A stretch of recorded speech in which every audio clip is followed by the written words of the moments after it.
大家好，我是丽姐，欢迎大家来听相亲故事，感谢大家的订阅。今天要给大家讲一个特别暖心的故事，关于一位北京姑娘子晴和台湾小伙浩宇的爱情故事。这个故事不仅让我感动，更让我对台湾有了全新的认识。说起子晴啊，那真是个美人胚子，在北京金融圈可是小有名气。她从小在一个幸福的家庭长大，父母都是银行的退休职工，把她和记得子晴跟我说起第一次带父亲去台中看病的情景，那感受真是天差地别。在台湾医院，从挂号到就医全程电子化，不用排长队，医生问诊非常细致，足足花了40分钟，详细询问病史。最让他们震惊的是，这里完全没有红包文化，医生的职业操守和医德让人敬佩。来台湾之前，子晴还担心这边的医疗设备会比不上北京，结果发现台中荣民总医院的设备一点不比北京差，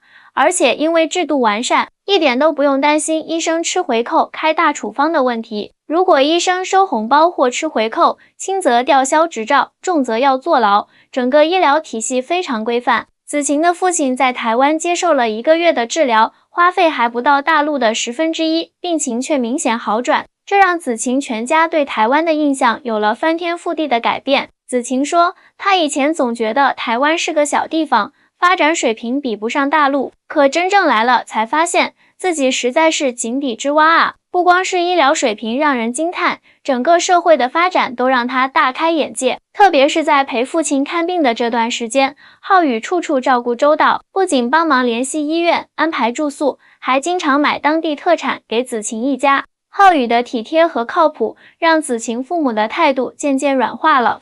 有一天，子晴的父亲感慨地说，这里的医生讲话都好温柔哦，不像在北京，医生总是很急躁，而且这边的护士子都很有耐心，病人问什么都会详细解释。子晴告诉我，他以前总觉得台湾落后，觉得大陆发展的多快啊，高楼大厦都比台湾多，但住了一段时间后才明白，发展不是比谁的楼高，而是要看整个社会的人文关怀。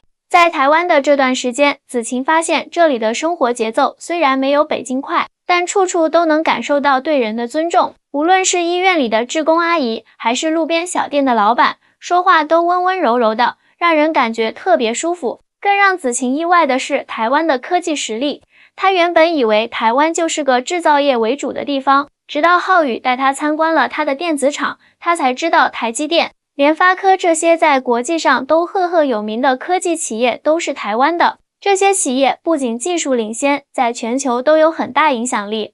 丽姐，你知道吗？台积电的技术水平在全球都是数1数2的，我以前怎么都不知道呢？子晴跟我聊天时感叹道，浩宇的工厂虽然规模不算大，但管理非常规范，工人待遇也好，这让子晴对台湾的企业文化有了更深的了解。在这里，老板和员工的关系更像家人，不会有太强的等级观念。随着了解的深入，子晴发现台湾在教育方面也很有特色，这里的教育更注重培养孩子的兴趣和创造力，不是一味的追求分数。而且台湾的终身教育很发达，处处都能看到乐龄大学，让老年人也能继续学习，实现梦想。这段时间的经历，让子晴对台湾有了全新的认识。她说，以前总觉得台湾是个小岛，现在才知道人家是真的了不起。虽然地方小，但处处都能感受到对生活品质的追求。在医院治疗期间，浩宇几乎每天都来看望子晴的父亲，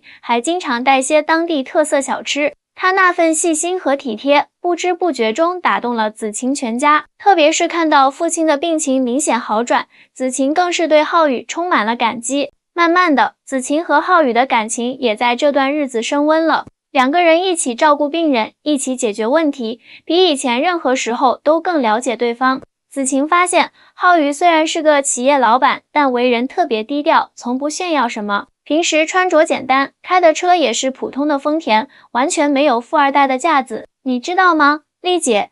子晴跟我分享说，在台湾，有钱人反而更低调。浩宇说，这是台湾的传统文化，才不外露。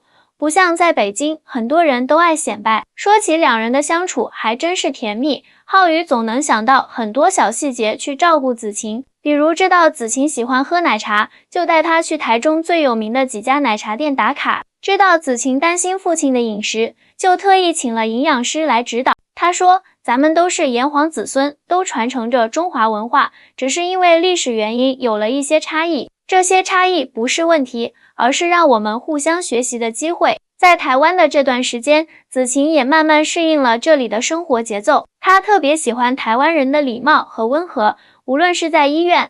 子晴的母亲后来跟我说，但是看到浩宇这孩子的为人，还有台湾这边的生活环境，我觉得女儿嫁过来一定会幸福。婚礼定在了第2年的春天。让子晴没想到的是，浩宇考虑得特别周到，不仅按照台湾的习俗举办婚礼，还特意加入了一些北京的传统习俗，让子晴倍感温暖。新婚后的生活也很甜蜜。子晴跟我分享说，在台湾生活最大的感受就是安心，这里的医疗保险制度特别完善，看病不用担心太多经济负担，而且这里的食品安全管理的特别严格，吃的也放心。现在的子晴已经完全适应了台湾的生活，她在台中开了一家奶茶店，生意做得有声有色。更让她开心的是，父母也特别喜欢台湾的生活节奏，经常来小住。以前总觉得台湾落后，现在才知道人家是真的走在前面。子晴说，这里的生活品质、人文环境还有科技水平都让我刮目相看。最重要的是，这里的人很善良、很真诚，让人感觉特别温暖。浩宇的父母也渐渐接受了这个大陆媳妇，看到子晴这么用心经营家庭，把奶茶店也打理得井井有条，都觉得儿子真的找对了人。说起台湾的医疗水平，子晴现在逢人就夸。他说，在这里看病，医生会很认真地解释病情，不会因为病人问得多就不耐烦，而且这里根本不存在医闹现象，医患关系特别和谐。你知道吗，丽姐？子晴说，在台湾，医生要是收红包可是重罪，不光要吊销执照，还要坐牢，所以这边的医生都很遵守职业道德，不会乱开药、乱检查。这不，前段时间子晴的弟弟也来台湾工作了。他说，台湾的科技企业机会多，而且这边的工作环境特别好，完全没有那种加班文化，周末都能好好休息。作为一个红娘，看着这对跨海姻缘终成正果，我真的特别感动。子晴和浩宇的故事不仅是一段甜蜜的爱情，更是一个打破偏见、互相理解的过程。最近子晴还给我发来了好消息，说她怀孕了。浩宇更是开心的不得了，每天变着花样给她补身子。子晴的婆婆也特别贴心，给她请了月嫂，还帮她张罗待产要用的东西。说起来，我觉得子晴和浩宇的故事特别能说明一个道理，真爱是不分地域的。虽然一开始双方父母都有顾虑，但随着相处的深入，大家发现文化差异不是问题，关键是两个人是不是真心相爱，是不是真的了解和尊重对方。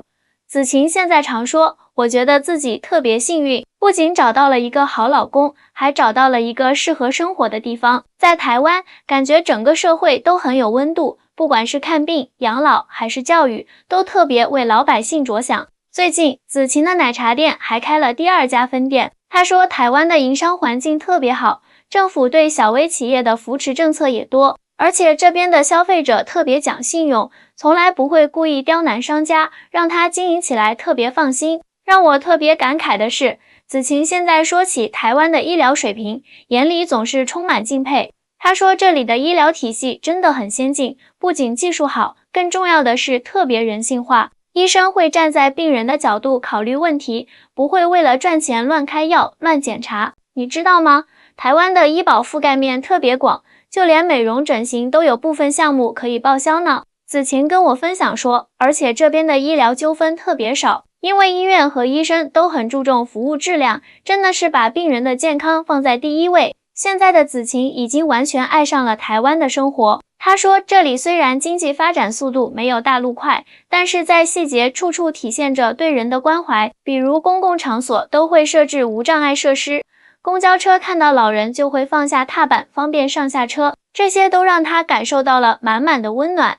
作为红娘，我特别为子晴和浩宇感到高兴，他们的故事告诉我们，爱情需要勇气，也需要包容。只要两个人真心相爱，愿意互相理解、互相支持，就一定能收获幸福。希望听完子晴的故事，也能给正在寻找真爱的你们一些启发。爱情不分地域，重要的是遇到对的人。好啦，今天的故事就讲到这里，我们下次再见。